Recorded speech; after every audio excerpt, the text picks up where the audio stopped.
Колешката Елизабета Спасеновска, која е на линк со директорот на Паркови Зеленио, мислам дека може би стојат негдека и на дожд. Елизабета, добро утро, Ардијан Муче треба да е со тебе.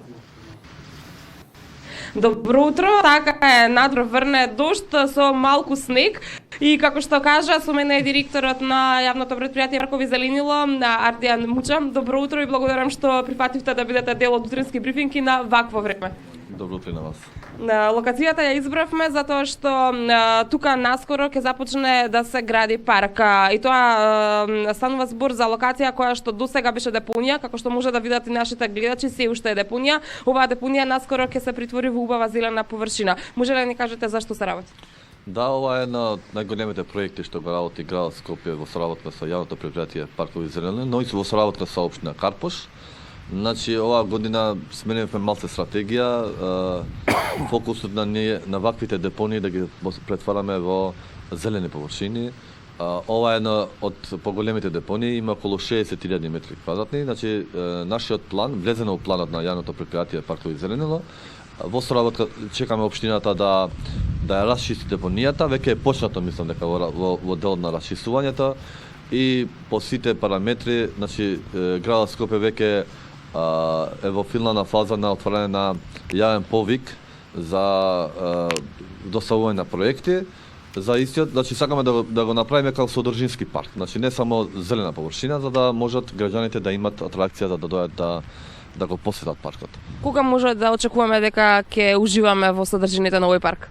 За уживање не знаеме, ама дека ќе почнеме до април, мислам дека сигурно ќе почнеме. Знаете, како 60.000 метри квадратни депонија да претвараш во зелена површина не е толку едноставно. Значи, има многу работа и сакаме да го направиме паркот да личи на парк, значи не само за да почнеме со работа, така да ако стигнеме со работа до крајот на годината би било супер да биде завршено овој проект.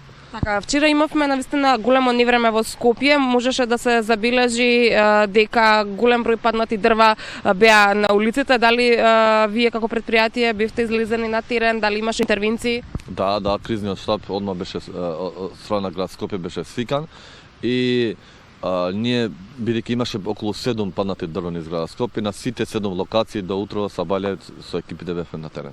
Реагиравме на сите паднати дрва.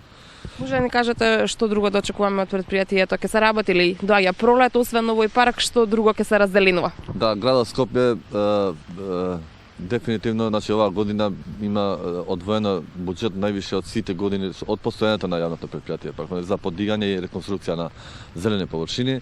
Така да веќе моментално вчера добивме налог за работа во општина Кисела Вода на еден парк од 15.000 метри квадратни.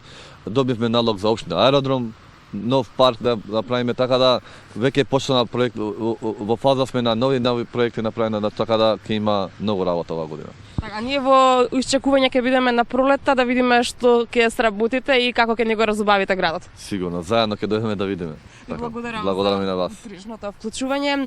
Тоа беше вклучувањето од локацијата Карпош 4, каде што наскоро ќе започне да се гради голем парк.